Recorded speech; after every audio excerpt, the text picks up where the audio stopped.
Hello বন্ধুরা, good morning. কেমন আছো তোমরা সকলে? আশা করছি যে যেখান থেকে আমার ব্লগটা দেখছি সকলে ভালো আছে, সুস্থ আছো। আর আমরা মোটামুটি ভালোই আছি। দাদুর শরীরটা খারাপ ছিল, কিন্তু এখন দাদু অনেকটাই সুস্থ আছে। গতকাল ভোরবেলা যখন 3:30 মতো বাজে, তখন মা ফোন করেছে যে তাড়াতাড়ি আয়, দাদুকে হসপিটাল ভর্তি করতে হবে, দাদুর খুব শ্বাসকষ্ট হচ্ছে। তো আমি তো সেই সময় কি করব কিচ্ছু ভেবে পাচ্ছিলাম না। উঠে যে আমি শাড়িটা পরবো সেটাও আমি দিশাহারা হয়ে যাচ্ছিলাম। তোমাদের দাদাভাইকে বললাম যে তুমি আগে যাও, আমি যাচ্ছি। আমার সেই টাইমটা না মনেই নেই যে 3:30 প্রচণ্ড অন্ধকার। তা ওকে আমি বাইক নিয়ে আগে পাঠিয়ে দিয়েছি, কিন্তু আমি যে শাড়িটা পেঁচিয়ে আসবো সেটা আমার একটু খেয়াল ছিল যে আমি এত রাতে আমি যেতে পারবো না একা একা। তোমাদের দাদাভাই বুদ্ধি করে ও বাড়িতে গাড়িটা রেখে আবার আমাকে রাস্তায় আগাতে নিয়ে এসেছিলো। তো দুজনে মিলে তারপরে যাই, গিয়ে আমি, ভাই, তোমাদের দাদা ভাই, তিনজনা আর দাদুকে নিয়ে হসপিটালে ভর্তি করা হয়। তখন সেই মুহূর্তে এমন একটা অবস্থা না, তখন কোনো রকম ভিডিও করিনি। তখন শুধু ঠাকুরকে ডাকছিলাম দাদু যেন সুস্থ হয়ে যায়। আর দাদু কথাও বলতে পারছিল না। কি যে পরিস্থিতি ছিল সেই সময়টা, তোমরা না দেখলে বুঝতে পারবে না। এর জন্য কোনো রকম ভিডিও শ্যুট করতে পারিনি। আর গতকালকে তো দাদুকে ভর্তি করার পরে সঙ্গে সঙ্গে ইঞ্জেকশন করেছে, তারপরে তো সারাদিন ওষুধ চলেছে। আর এখন দাদু একটু ভালো আছে, যেহেতু একটা দিন হয়ে গেছে হসপিটালে রয়েছে, এখন একটু সুস্থ আছে। শুধু বলছে শরীরটা খুবই দুর্বল লাগছে আর শ্বাসকষ্টটা একটু কমেছে।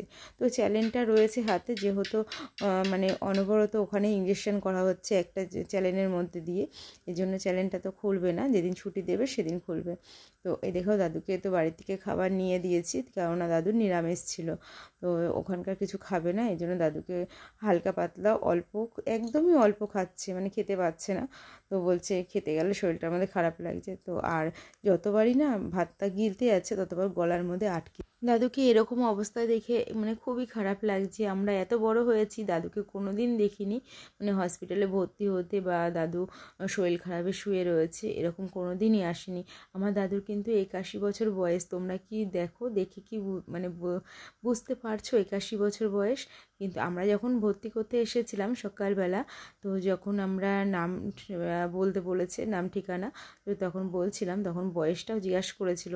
তো বলছিল বয়সটা কত? তো আমি যখন বলেছিলাম 81 বছর, ওনারা তো বিশ্বাসই করছিলাম। বলছে না, আধার কার্ড দেখি, হতেই পারে না, বয়স কম। কিন্তু না, সত্যিই আমার দাদুর বয়স 81 বছর। শুধু ছোটোবেলা থেকে জিম করতো বলে এই কারণে বয়সটা বোঝা যায় না। তো ইদানিং দাদুর শরীরটা খুবই খারাপ হয়ে গেছে, যেহেতু একা একা থাকে ওখানে, আর খাওয়া দাওয়ারও খুব কষ্ট, হোটেল থেকে খেতে হয় ওনাকে। তো এই কারণে শরীরটা একদমই ভেঙে গেছে। বছর 2 আগেও আমার দাদুর শরীর কিন্তু খুব সুন্দর ছিল। তো যাই হোক, ওইদিকে দাদুকে দেখে খাবার খাইয়ে যা যা লাগবে সেগুলো দিয়ে কিন্তু আমরা নিচে চলে এসেছি। আর এদিকে এসে দেখি, এই দেখো মহা বিপদে পড়ে গেছি। তার কারণে এই যে টোটোটা না সাইড করে রেখেছে কাকু, তো টোটোটা তুলতেই পারছে না। তো যাই হোক, অনেক তড়িঘড়ি করে তোলা হলো বাবা আর কাকু মিলে। তো তারপরে এই যে আমরা কিন্তু বাড়ি চলে এসেছি। আর আমি এসে গা কাপড়টা ধুয়ে নিয়েছি, যেহেতু হসপিটাল থেকে এসেছি। তো গা কাপড়টা ধুয়ে খেতে বসেছি। আর এখন বাজে 1:20 উপরে, 1:21।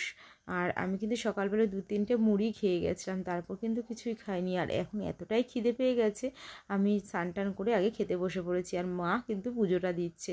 মা বলছে তুমি যেহেতু কিছু খেয়ে যাওনি, তুমি খাওয়া দাওয়া করো, আমি পুজোটা দিয়ে নিই। তো বাড়িতে এসে খাওয়া দাওয়া তো করলাম, কেননা সকালবেলা তো কিছু খেয়ে যেতে পারি না। তাও ও বাড়িতে গিয়ে আজকে মা যাওয়ার সময় একটা সন্দেশ দিয়েছিল, পুজোর ঠাকুরের প্রসাদ, তো সেটা খেয়েছিলাম। আর বাড়ির থেকে সকালবেলা চা বিস্কুট খেয়ে গেছিলাম। তো আর আস্তে আস্তে তো প্রায় 1টা হয়ে যায়।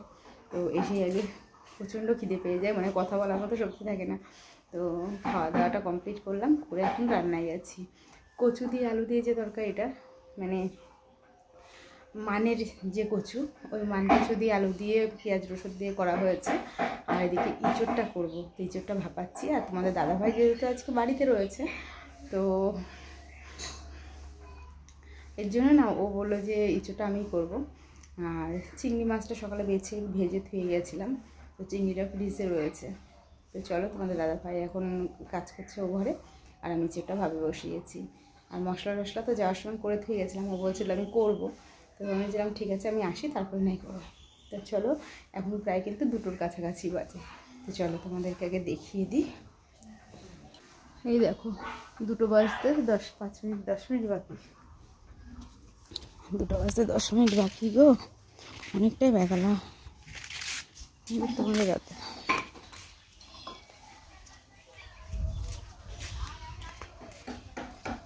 সোনামা কি করছো? সোনামা কি করছো? আমি একটা অ্যাস্থেটিক মিরর বানাবো। কি বানাবো? Aesthetic mirror. বাবা করো। এটা হচ্ছে বিরিয়ানির সেই উপরে ঢাকনাটা হয়, সেটা আমার কাছে মিরর নেই, এই জন্য আমি কাগজ কেটে বানাচ্ছি। হ্যাঁ, গতকালকে রাতে তো বিরিয়ানি খাওয়া হয়েছে, তো সেটা তোমাদের সঙ্গে শেয়ার করা হয়নি বন্ধুদের সঙ্গে। ওয়ালের মধ্যে অ্যাস্থেটিক মিরর খুব সুন্দর লাগছে মা। চলো, ইঁচড়টা ভাবে বসিয়েছি, তোমাদেরকে দেখিয়ে দিই।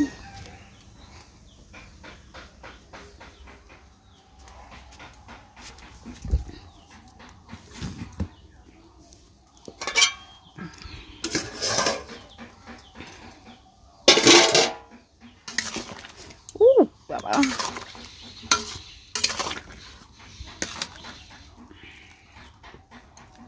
চিংড়ি হবে আজকে, ইঁচড় চিংড়ি। আলুটাও কাটা রয়েছে। আর ওই দিক থেকে তো আমি ইঁচড়টা ভাপ দিয়ে নিয়ে চলে এসেছি। আর যেহেতু তোমাদের দাদা ভাই রান্না করবে, তো ও তো কাঠে করতে পারে না তেমনভাবে রান্না, ধুঁয়োর গন্ধ হয়ে যায়। তো এই কারণেই মা বললো যে ওকে সমস্ত কিছু গুছিয়ে গ্যাসে দিয়ে দাও। তো আমি কিন্তু ওকে সমস্ত কিছু গুছিয়ে গ্যাসের কাছে নিয়ে এসে দিয়েছি, আর ও কিন্তু বসে বসে রান্নাটা করছে। তো কি মনে হয়েছে জানি না, মাঝে মধ্যে এরকম করে, মানে 9 মাসে 6 মাসে একদিন, যে আমি আজকে এটা করব, মাংসটা কিংবা কোনো সময় ডিম কারি, মানে টুকটাক এরকম করে থাকে। তো আজকেও সেরকম ও বলছে যে ইচ্ছুটা আমি করব, তো এই কারণে ওকে সমস্ত কিছু গুছিয়ে দিয়েছি। আর এদিকে দেখো মারও কিন্তু স্নান পুজো হয়ে গেছে, তো মাকেও খেতে দিয়ে দিয়েছি। বেলা কিন্তু অনেকটাই হয়ে গেছে, আর আমি যেহেতু 1টার সময় খেয়েছি, আমার কিন্তু খিদে পায়নি। তোমাদের দাদাভাই স্নান করে আসলে তারপরে আবার একসঙ্গে খাওয়া দাওয়া হবে। আর এই দেখো আমার সোনামা কাজ করছে, দেখতে পাচ্ছ? এই যে ফুলের যে মানে ফুলগুলো যে শুকিয়ে গেছে, তো সেই ফুলগুলোই কিন্তু একটা একটা করে বেছে ফেলছে। মানে বাড়িতে ছোট্ট ছোট্ট বাচ্চারা থাকলে অনেক কিন্তু কাজের হেল্প হয়, সেটা আমার মেয়েকে দেখলেই কিন্তু বোঝা যায়। মানে কোনো সময় বসে থাকবে না, পড়াশোনা স্কুল তার সঙ্গে কিন্তু টুকটাক কাজও ও করে থাকে আমার সঙ্গে।